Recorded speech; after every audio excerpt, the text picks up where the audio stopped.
काही अधिकारी सुद्धा आहेत। बीडीडी चाळीच्या ठिकाणी मोठी इमारत बांधलेली आहे आणि या संदर्भात अधिक माहिती घेण्यासाठी आदित्य ठाकरे हे पोहोचलेले आहेत। त्यांच्यासोबत तिथले आमदार सुद्धा आहेत आणि अधिकारी सुद्धा या पाहणी दौऱ्यामध्ये सहभागी झालेत।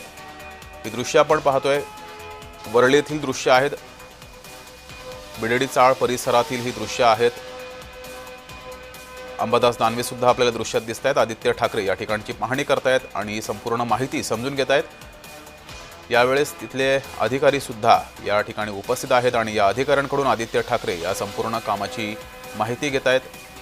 त्यांच्यासोबत शिवसेनेचे ठाकरे गटाचे इतर नेते सुद्धा उपस्थित आहेत। ही दृश्य आपण पाहतोय, आदित्य ठाकरे वरळी येथील बीडीडी चाळ परिसरामध्ये पोहोचलेले आहेत आणि इथल्या कामाची ते पाहणी करतायत। यावेळेस इथले अधिकारी सुद्धा आहेत आणि अधिकाऱ्यांकडून आदित्य ठाकरे या संपूर्ण कामाची माहिती घेत आहेत।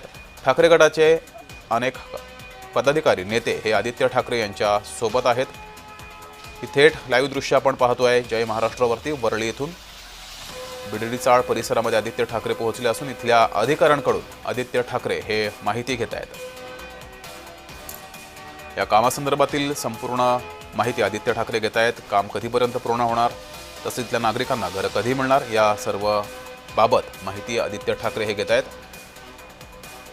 बीडीडी चाळ परिसरात आदित्य ठाकरे पोहोचले असून त्यांनी या संपूर्ण कामाची पहिल्यांदा पाहणी केली। त्यानंतर त्यांनी या अधिकाऱ्यांसोबत बातचीत सुद्धा केली आणि ही दृश्य आपण पाहतोय। संपूर्ण या बीडीडी चाळ परिसरातील माहिती अधिकाऱ्यांकडून आदित्य ठाकरे समजावून घेत आहेत। अधिक माहिती घेऊया, आपले प्रतिनिधी महेंद्र जोईल आपल्या सोबत जोडलेले आहेत। महेंद्र, आदित्य ठाकरे बीडीडी चाळ परिसरामध्ये पोहोचलेले आहेत, काय नेमकी कुठली माहिती घेत आहेत? वरळीमध्ये आदित्य ठाकरे जे असते बीडीडी चाळीची प्रकल्पाची पाहणी करण्यासाठी पहिल्या टप्प्यातील अनेक घरं